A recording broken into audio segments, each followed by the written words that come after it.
చేతినే ఎరుపుగా మార్చిన గోరింట కొమ్మ నిన్నలా ఊగక రాల్చెను చెమ్మ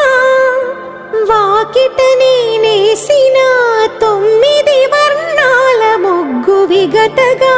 చూసినే విడిపోయామా గుంజనే గుండెనే ఎవరో అన్నంతగా వేదనే బాధనే నాన్నకు గూడునే విడువక ఇన్నే ఉండొచ్చుగా ఎవడు రాసాడు ఈ రాతను మొక్కుతూనే నీ పాదాలు కడిగిన ఈ కన్నీళ్ళు రెక్కలల్లా దాసుకొని కాచినందుకెన్నాళ్ళు మెట్టి నింట దీపమై మీ పేరు నిలుపుతని